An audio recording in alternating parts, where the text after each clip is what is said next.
Of course. Here is the script for Part 1, incorporating the suggestions to maximize engagement, written for easy copy-pasting. The sound of a single gunshot cracked across the valley, sharp and final. The echo bounced off the distant mountains, then faded into an immense silence. Sergeant Caitlin Vance did not move. Her eye remained pressed against the rifle scope, her body a statue in the dusty Afghan hide. The crosshairs stayed fixed on the target, now lying still in the courtyard below. "Target is down," a calm, familiar voice murmured in her earpiece. Master Sergeant David Croft, her spotter and mentor, lay beside her. "Good kill, Kate. A perfect shot." He began calmly calling out the post-shot procedure, his voice a steady anchor. "Security check. Sector right clear." Caitlin mechanically followed his lead, her training taking over. "Sector left clear," she confirmed, her voice a low whisper. But as Croft coordinated their extraction with command, Caitlin's focus drifted back to the scene through her powerful scope. The mission was over, yet something felt unfinished. She watched the chaos unfold, men scattering, shouting, their leader dead. Then she saw her. A woman in a simple, practical dress, not the traditional burqa, rushed from a doorway and fell to her knees beside the body. This was not an act of terror, but of grief. She cradled the man's head, her shoulders shaking. A cold knot tightened in Caitlin's stomach. This was not the reaction she had been briefed to expect from the civilians around a known terrorist. Then the woman looked up. Her face, streaked with tears, was not scanning the sky for aircraft or the walls for attackers. Her gaze was fixed directly on the rocky outcrop that concealed Caitlin's position. It was an impossible, haunting connection across hundreds of meters. For a fleeting second, their eyes seemed to meet. "Kate," Croft's voice was sharper now, cutting through her thoughts. "Time to move. Police your brass. We are Oscar Mike in 60 seconds." The military term for on the move was a command. Caitlin finally pulled back from the scope, blinking in the sudden brightness. The image of the grieving woman was seared into her mind. She quickly broke down her rifle, her hands moving by rote. "Croft," she said, her voice low. "Did you see that?" The woman. "I saw a non-combatant in the hot zone," Croft replied, his tone deliberately neutral as he packed his own gear. "Our job was the primary target. The intelligence was solid. You followed your orders to the letter, Sergeant. It was a clean shot." He turned to look at her, his experienced eyes searching hers. "Don't start second-guessing a perfect execution. That's a path that leads nowhere good." Caitlin nodded, swallowing her doubt. He was right. He was always right. Trust your training. Trust the intelligence. Trust your spotter. They moved silently and efficiently out of the hide site, disappearing into the landscape as they had been trained to do. But as they descended the rocky path, the feeling would not leave her. It was not the shot that replayed in her mind, but the woman's face. It was a look not of hatred, but of profound, devastating loss. Master Sergeant Croft had called it a clean shot. So why did it feel so dirty? The mission was over, but a new, unsettling question had just been born in the silence that followed the gunshot. A week later, the victory felt hollow. The congratulatory handshakes from command had ended, and the base had moved on to the next mission. For Sergeant Caitlin Vance, the dusty heat of Afghanistan had been replaced by the sterile, air-conditioned atmosphere of the barracks. She was trying to write a letter home, but the words wouldn't come. The image of a woman in the courtyard kept intruding. A sharp, official knock on her door shattered the quiet. It was not the familiar, casual rap of a fellow soldier. She opened the door to find two stern-faced men in crisp army dress uniforms. They carried themselves with an air of cold authority. "Sergeant Vance," the taller one said, his voice devoid of warmth. "I'm Agent Miller. This is Agent Ross from the Criminal Investigation Division. You need to come with us for questioning." The interrogation room was small, brightly lit, and smelled of stale coffee. Caitlin sat rigidly in a metal chair, facing the two agents across a plain table. Agent Miller slid a file folder toward her. "This is about the operation on the 15th. The high-value target you engaged."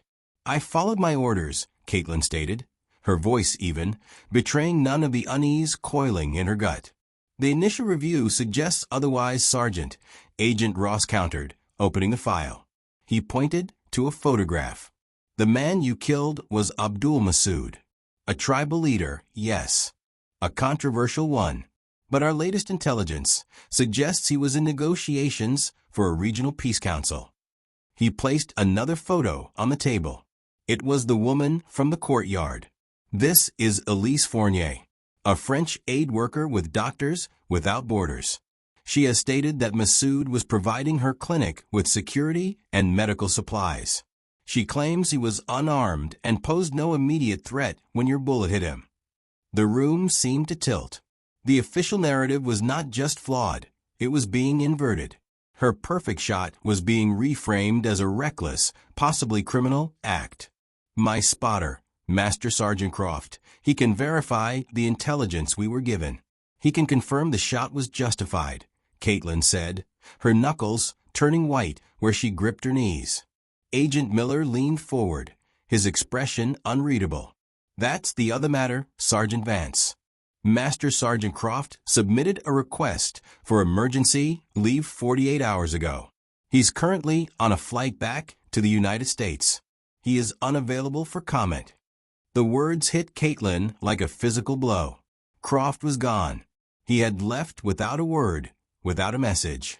The one person who could corroborate her story, her mentor, had vanished at the precise moment she needed him most. The isolation was instant and terrifying. She was no longer a soldier being debriefed. She was a suspect being isolated. "Effective immediately," Agent Ross said, his tone final. "You are suspended from all active duty. You will surrender your weapon and your security pass. You are to remain on base until this investigation is concluded." Caitlin could only nod, the walls of the small room closing in on her. The mission was far from over. It had just become a battle for her very freedom, and she was suddenly fighting it completely alone. The days bled into one another, each longer and more silent than the last. Confined to her barracks room, Caitlin felt the walls pressing in. The military structure that had defined her life had suddenly turned into a gilded cage. Her fellow soldiers, once comrades, now offered hesitant nods before looking away. The cloud of suspicion was a visible thing. She tried to piece together what had happened, but without access to mission logs or networks, she was trapped with only her own memories, which now felt unreliable. The knock on the door had severed her from everything she knew. A week into her isolation, a stack of mundane mail was slid under her door. Bills, a base newsletter, and among them, a plain white envelope with no return address. Her name was typed on a simple label. Inside, there was no letter, just a single, worn brass key and a faded color photograph. The photo showed a small, rustic log cabin nestled deep in a pine forest, a place she had only heard described in stories. Croft Sanctuary, his bug-out spot in the remote woods of Montana, a place he'd always joked about retiring to. Her heart hammered against her ribs. This was no coincidence. This was a message. But what did it mean? An invitation? A warning? Or was it a final piece of a puzzle he knew she would have to solve? The investigators had said he was on emergency leave, but this felt planned. This felt deliberate. With a surge of desperate energy, she knew she couldn't stay here. She had to get to that cabin. Using the chaos of a shift change, she slipped away from the barracks, dressed in civilian clothes. It was a tremendous risk, a violation of her confinement, but inaction was a slower form of surrender. She drove for hours, the landscape transforming from arid base to dense, towering forests. The air grew cold and clean. Following the clues on the back of the photo, she found the narrow, overgrown dirt track leading to the cabin. It was exactly as pictured, silent and dark. The key fit The heavy lock perfectly. The door swung open with a soft creak. The inside was Spartan neat and smelled of pine and old wood. It felt like a place frozen in time. On a simple wooden desk, a kerosene lamp sat beside a stack of notebooks. She recognized them instantly. Croft's personal ballistics logbooks. They were his Bible, filled with data from every training exercise and every real-world shot they had ever taken together. Her hands trembled as she opened the most recent volume. There, tucked into the page marked for the day of the shot, was a note in Croft's familiar, precise handwriting. It wasn't a long explanation. It was a command. *8. If you're reading this, they're painting the truth. The wind doesn't lie. Find the real data. *. She sank into the chair, the note held tight in her hand. He hadn't abandoned her. He had gone to ground, and he had left her a trail. He was trusting her to finish what he started. The investigation wasn't about a bad shot. It was about a buried truth, and the key to exposing it was hidden in the numbers. The wind didn't lie, but someone else had. The silence of the cabin was no longer empty. It was charged with purpose. Caitlin spread the official mission report on the rough wooden desk, its crisp, impersonal type a stark contrast to the handwritten pages of Croft's personal logbook. She found the page for that day. His handwriting was meticulous, a record of every gust and whisper of wind, every shift in temperature and humidity. This was the raw data, the unvarnished truth of the environment they had operated in.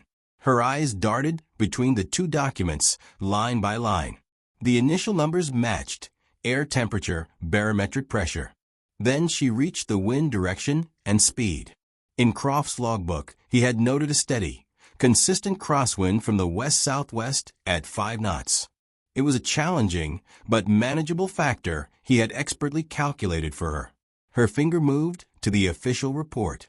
The number listed was 8 knots, with a noted sudden gusting to 12 just prior to the shot. A cold certainty settled over her. That was the lie. That was the brushstroke painting the truth Croft had warned her about. A gust to 12 knots would have required a significant adjustment. According to this falsified data, her shot, as she had taken it, should have missed its target by a wide margin.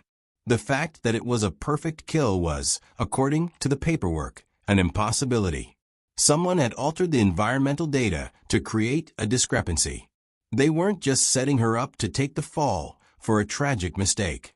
They were constructing a paper trail to prove she had acted with negligent incompetence, that her bullet had gone astray because she failed to account for the wind. But they had underestimated her, and they had profoundly underestimated Croft. They didn't know about the private logbook, the sniper's sacred text, where the real conditions were recorded.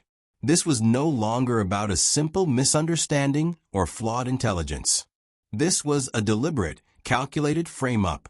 The alteration was too specific, too damning to be an error. Someone high up, someone with access to the official after-action reports, had deliberately manipulated the evidence. Their goal was clear: to discredit her completely, to make the world believe that Sergeant Caitlin Vance was a reckless soldier whose actions had caused an international incident. But why? What was so important about that shot that they needed to bury the truth so thoroughly? She looked back at Croft's note. Find the real data. She had found it. She held the proof of the conspiracy in her hands. 2 conflicting versions of the same moment in time. The mentor who trained her had given her the tools to see the lie. But now a more terrifying question emerged. If they were willing to go this far to ruin her, what had they done to Croft when he started asking these same questions? The cabin, which had felt like a sanctuary moments before, now felt exposed. She had the truth, but she was holding a lit match in a room full of dynamite. The worn pages of Croft's logbook felt like a shield, but Caitlin knew evidence alone was not enough. She needed to understand the enemy, who would want her shot to be seen as a failure, who benefited from her disgrace. Her eyes scanned the cabin, searching for more clues. Tucked under the logbook was a manila folder she had initially overlooked. Inside were not ballistics charts, but financial reports and news clippings, their margins filled with Croft's tight, analytical script. The clippings detailed the escalating instability in the region following the death of Abdul Masood. The fragile peace talks had collapsed. Violence was flaring, and the primary beneficiary seemed to be a private military corporation named Aegis Dynamics. According to the articles, the renewed conflict had prompted the government to award Aegis a massive, no-bid security contract worth hundreds of millions of dollars. Croft had circled the figure repeatedly, her breath caught in her throat. This was the motive. It wasn't personal. It was business. Croft had connected the dots. Aegis Dynamics needed the region to be unstable to justify their contract. The successful elimination of a terrorist leader by a precise army sniper would have brought calm. But a botched operation, a dead aid worker, a dead tribal leader portrayed as a peacemaker, that would create the exact kind of chaos Aegis could profit from. Her perfect shot had been an inconvenience. Their plan had been to use flawed intelligence to set her up for a very public failure. They wanted a scandal that would discredit the entire army unit, making the case for handing over security to a private company. Her skill had ruined that. So they pivoted. They were now using the aftermath to achieve the same goal, fabricating evidence to make her success look like a catastrophic error. She found a single, grainy photograph paper-clipped to a corporate profile. It showed a group of men in suits at a military expo.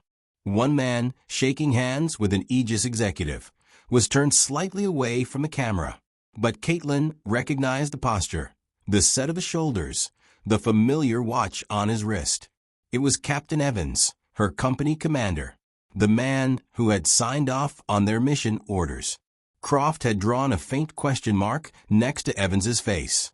The pieces snapped together with terrifying clarity.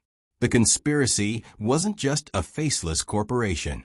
It had a man on the inside. Evans was their architect, the one who could alter reports, control the narrative, and isolate a soldier like her. He had access. He had authority.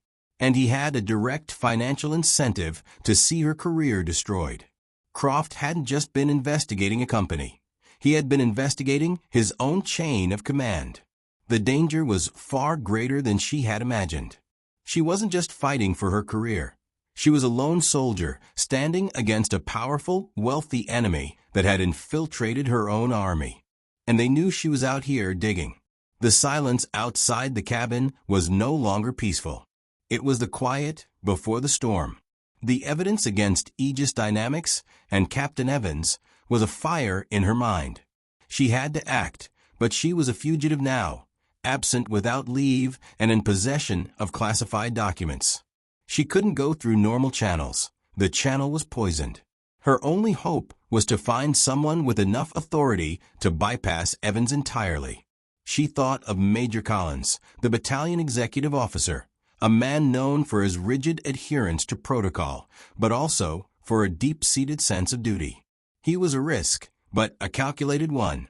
Using a disposable phone she had bought with cash, she called the base, her heart pounding. She managed to get patched through to his office. "Major Collins, this is Sergeant Vance. I need to meet with you. It's urgent. I have evidence regarding the Masood operation, evidence of corruption involving Captain Evans." There was a long pause on the other end. "Sergeant Vance." Collins' voice was carefully neutral. "Your location is currently a matter of some concern. Where are you? I can send a vehicle. You have my word, you will be safe. We'll sort this out." It was the promise of safety that almost convinced her. But a tiny alarm bell, a ghost of Croft's training, rang in her head. Trust, but verify. Why hadn't he expressed more surprise about Evans? She gave him the address of an abandoned ranger station 10 miles from the cabin, a neutral location. "I'll be there in 1 hour, sir." She waited, hidden in the tree line across from the dilapidated station, the folder of evidence clutched tightly. Right on time, a single military sedan pulled up.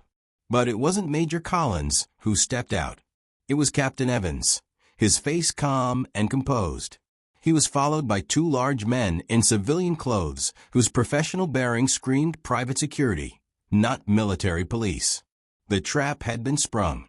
Collins had never been her ally. Her call had gone straight to the enemy. Evans scanned the empty station, a faint smile touching his lips. "Sergeant Vance," he called out, his voice echoing in the clearing. "I know you're here. This is over. Come out now, and we can discuss this like professionals. You're confused, you're under stress. We can help you." Caitlin remained frozen, her body pressed against the rough bark of a pine tree. The two security men fanned out, their movements efficient and predatory. They were hunting her. Evans's offer was a lie, a gentle way to walk her into a cage from which she would never emerge. He needed the evidence she carried, and he needed her silence. She had to move. Silently, she began to back away, using the thick undergrowth for cover. Every snapped twig sounded like a gunshot in the tense quiet. One of the security men turned his head, his gaze sweeping toward her position. She dropped low, her heart hammering against her ribs. She was outnumbered, outgunned, and completely alone. Her trust had been her downfall. Now, the only thing left was survival. She had the truth, but it was a burden that was about to get her killed. The crunch of boots on dry leaves grew closer. Caitlin held her breath, pressing herself into the damp earth beneath a thick holly bush. The two Aegis operatives moved past her hiding spot, their communication low and professional. They were good, but she was better at hiding. She waited until their sounds faded, then crawled in the opposite direction, moving with a predator's silence born of countless training exercises. Evans's voice, now laced with frustration, cut through the woods. "Find her. She can't have gone far." He had revealed his true nature. The professional officer was gone, replaced by a desperate man. She reached the cabin without being seen, slipping inside and locking the door. It was no longer a sanctuary. It was a trap waiting to be sprung. They would search the area systematically. They would find it.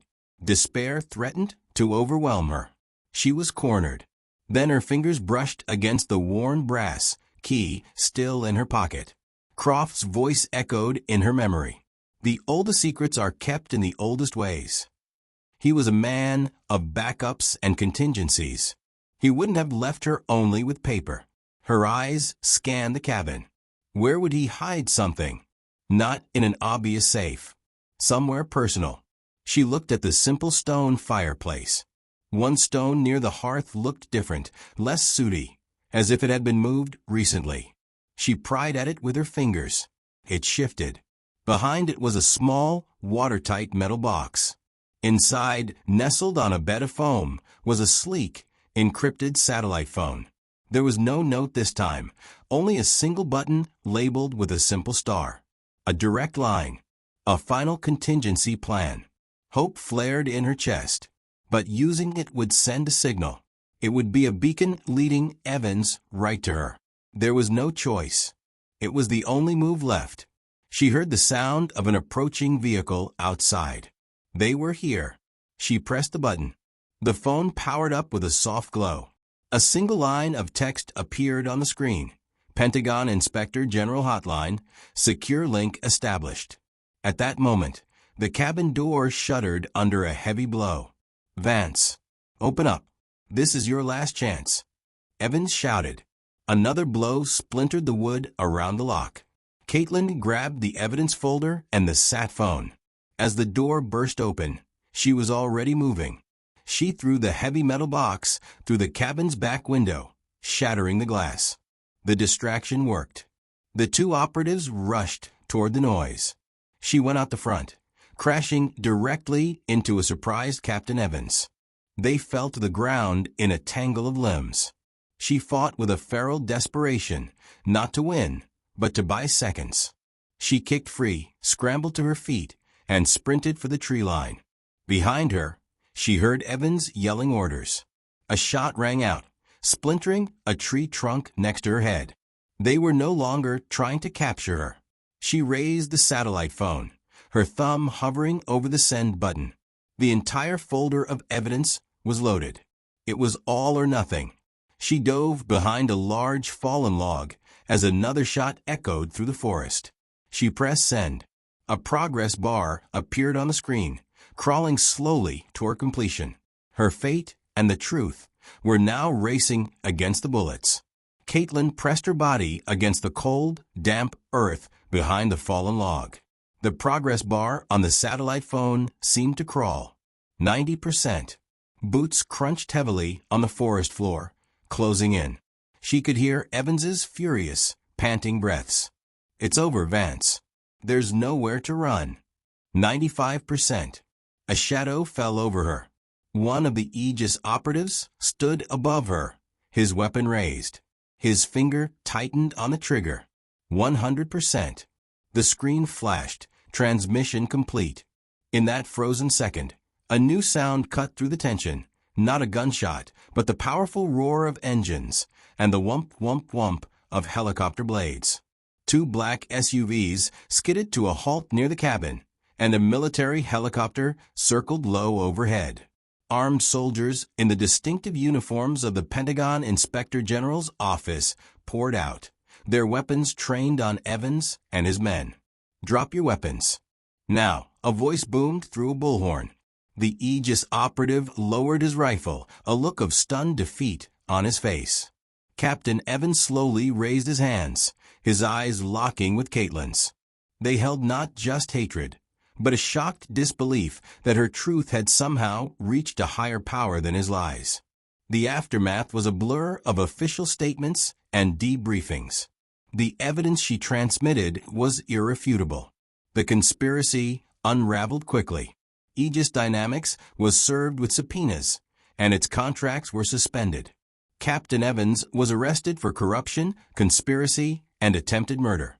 The official record was corrected, exonerating Caitlin completely. Her shot was once again recognized for what it was: perfect. Weeks later, on a crisp, sunny morning, Caitlin stood at Arlington National Cemetery. She was in her dress uniform, her posture ramrod straight. Before her was the headstone of Master Sergeant David Croft. He had been found in a remote location, a casualty of his own investigation. He had died protecting the truth she had finally exposed. She placed a single item on the grass before the granite stone, the worn, brass key to the cabin. It was no longer a tool for secrets, but a symbol of a trust that had endured beyond death. "The wind was true, Master Sergeant," she said softly, her voice steady. The shot found its mark. She wasn't just talking about the bullet that had taken down a target. She was talking about the long, difficult shot he had entrusted to her, the shot at justice. She had taken it against impossible odds, and she had hit it. She offered a final, sharp salute, turned, and walked away. The path ahead was clear. She had honored the sniper who trained her not just with skill, but with integrity. The mission was finally truly over.